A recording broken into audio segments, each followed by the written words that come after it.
Good evening. My name is Sandra Nakiwala. I am a journalism student at Bugema University Kampala campus. I am joined by Jackson Onyango, a seasoned journalist. He's quite experienced. He's known so much in the field of politics, but also other areas. Jackson, how has it been?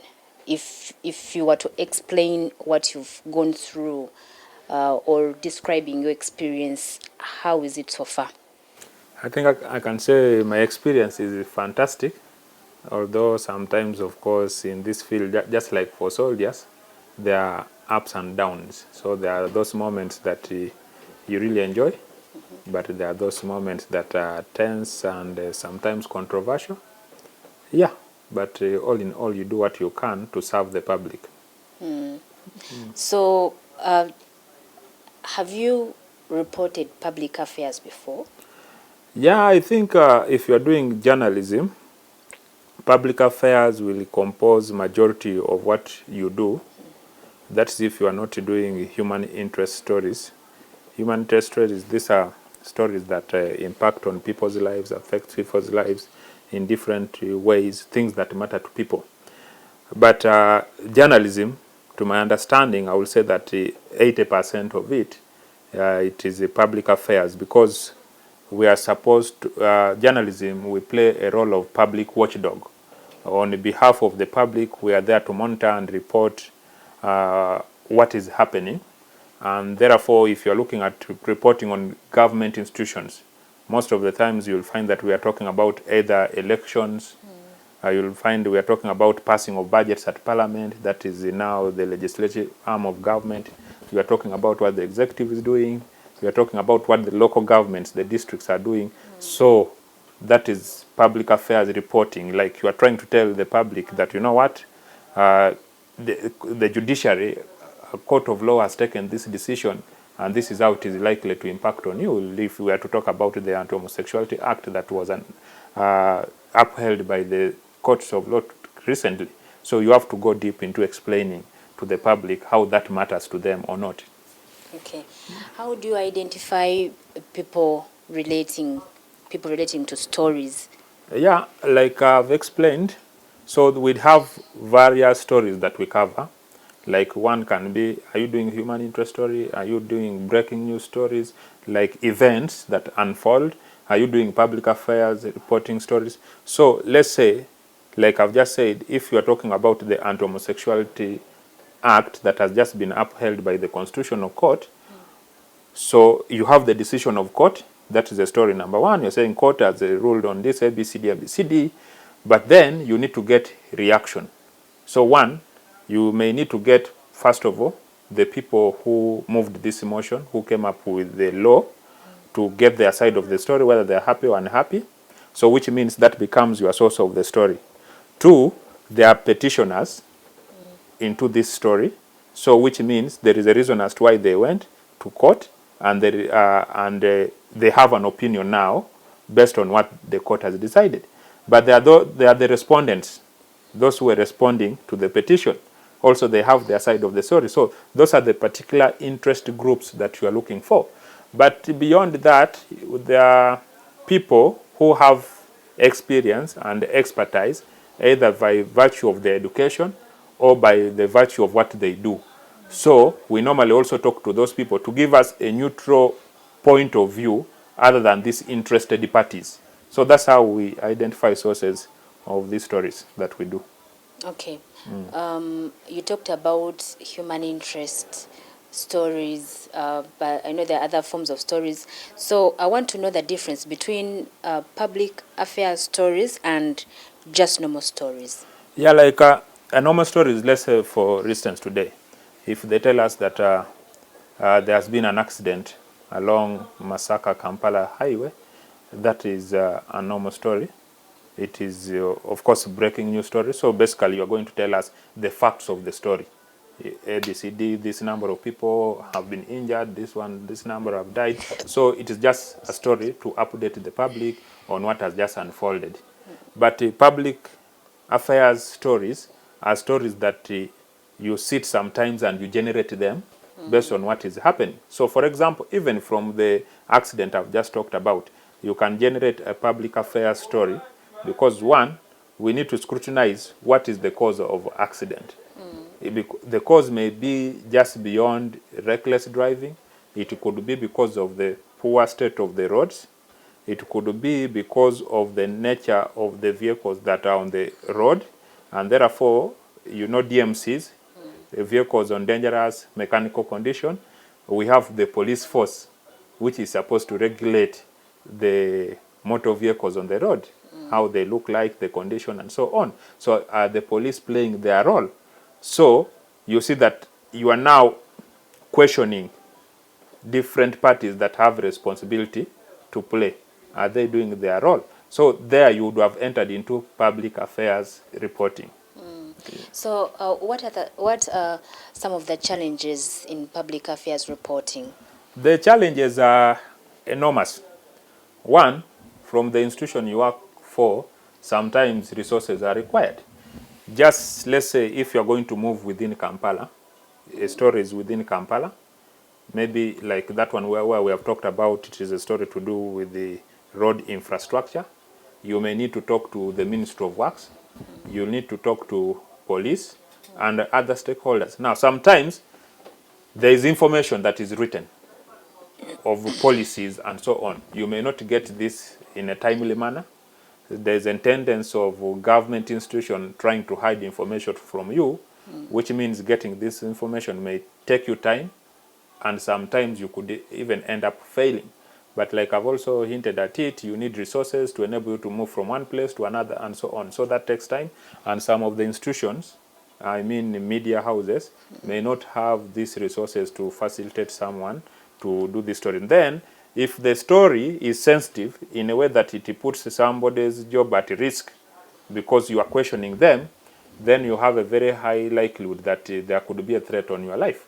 You have seen the recent issues that have been presented on social media about parliament and accountability issues, and basically you have seen those individuals coming out to say, you know what, our lives are under threat, somebody is tracking me, security, blah, blah, we could be kidnapped, and so on. So, yeah, that is the challenge with public affairs reporting. Sometimes people are not happy with what you do. What specific skills does one need to have in order to report public affairs, especially in this era? So, one, as a journalist, the basic skill that we expect you to have is that you should be informed.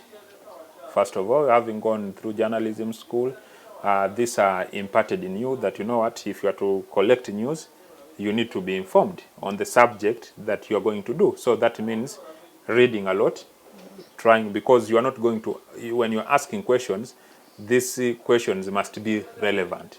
So how do you ask relevant questions? It means you must research, you must look for information in that field. So that is a very crucial skill that you must have. And then, of course, after knowing the right questions to ask, you need to know how to analyze what you have collected, because we are given a lot of information. Sometimes somebody will try to lead you astray, but you need to know how to get on track, to know where you are being lied, to know which information connects with the other, so that at the end of the day, you make sense out of that story.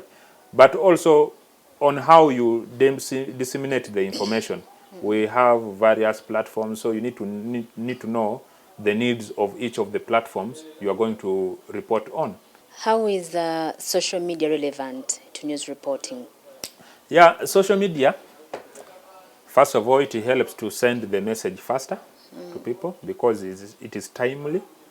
People can, traditionally, our media houses, you'd have to wait up to 1 o'clock.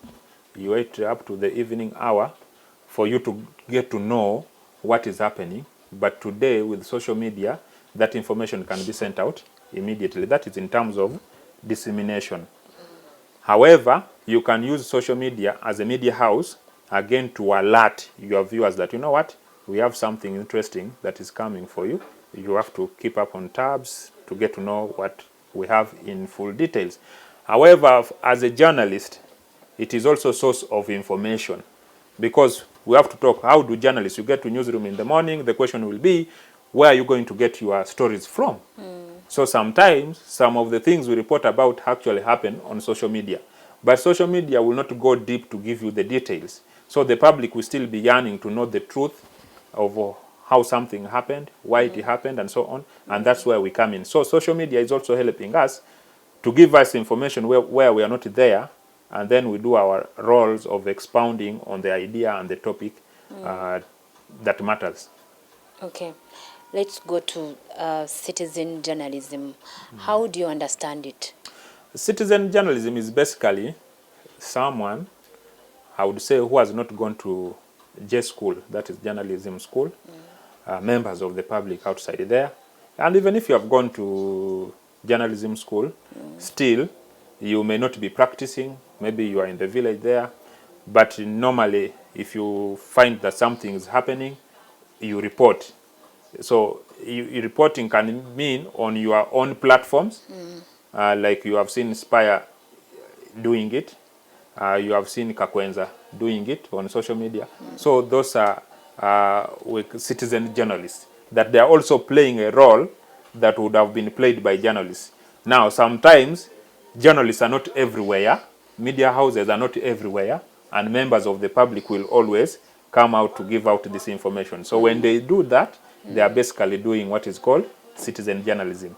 They are reporting as citizens.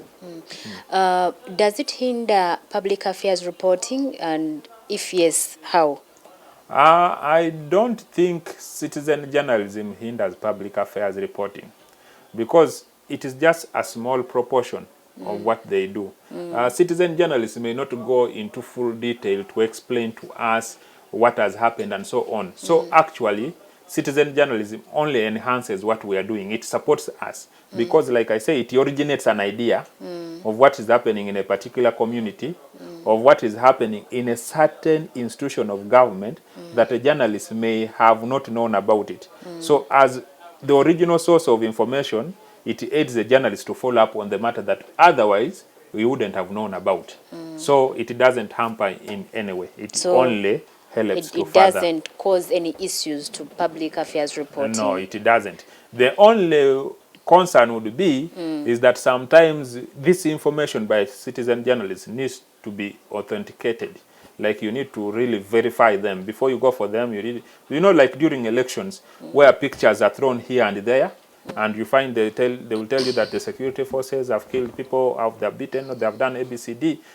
Then when you try to verify, you actually find that this footage or what is being sent did not actually happen in this country. It happened elsewhere, or it may have happened here, but it happened some time back. So now that's where the role of verifying and authenticating comes in from your part. But sometimes this requires time to do so.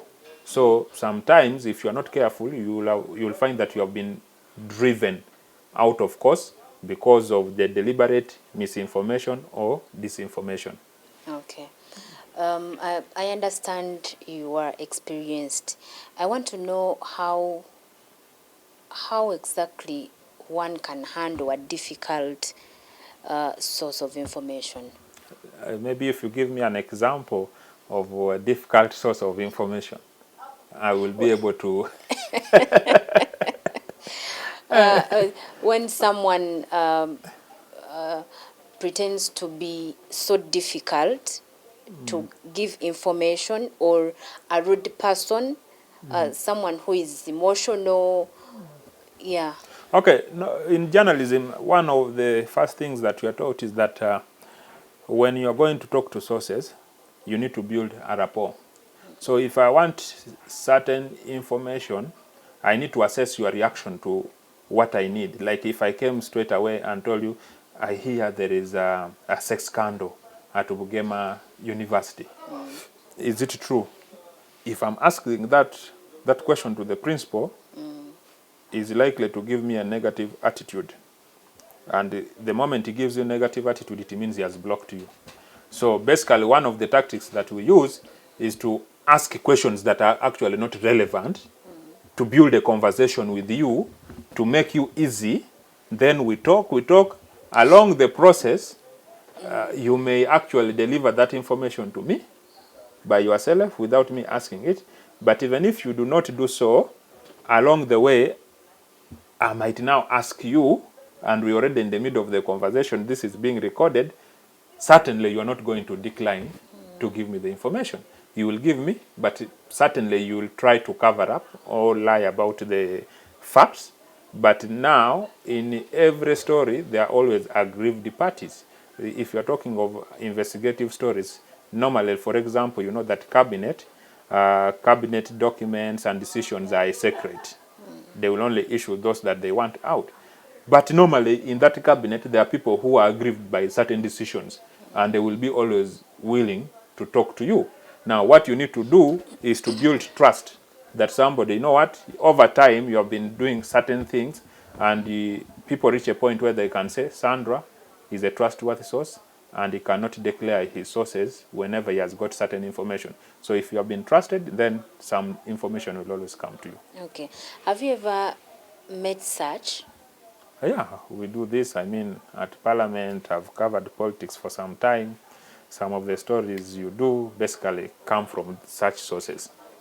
So how do you carry out investigations for a certain story? So like I've said, again, you need to nurture sources to trust you as a person. 2, you need to follow what is happening.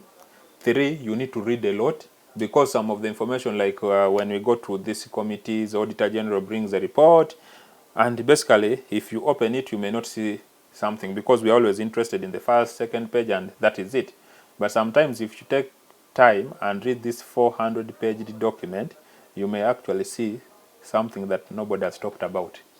And that is your beginning point. Are there any equipments required in carrying out investigative stories? Yeah. Different from normal stories. So it depends again on the type or the kind of the media platform you are serving. For example, if it is for TV, you will need your camera as usual.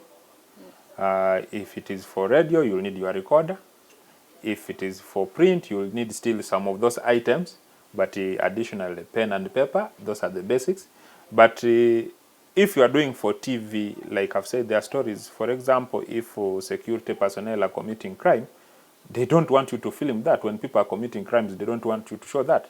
And that's where we get special equipment. It can be spy camera. It can be like the glasses I'm having here. It can be recording. Some people have pens. They will always put in their pocket. It is recording. Sometimes even your phone. You may put your phone when it is recording. Some people are not so keen to pay attention. But I mean, I've put it in my pocket. The camera is on and it is going on recording. So there are special equipment, but there are those who may not be special for investigation, but it depends on the user now, how you put it, whatever you have to use. So I can, for example, record your voice. Yeah. So altogether, how can you explain the importance, or how important is the bit of public affairs reporting? The importance of public affairs reporting, again, like I've said, is that as a media house or media institutions, we play the role of public watchdog, that we are there to unearth what anybody else would not want to be seen. And we hold those who are in authority to come out, we hold them responsible for their actions. So, and that we enhance democracy in society by, disclosing what people don't want to be disclosed, holding people accountable. So I think public affairs reporting is so crucial. It even informs the next direction that should be taken by governments in whatever they want to do.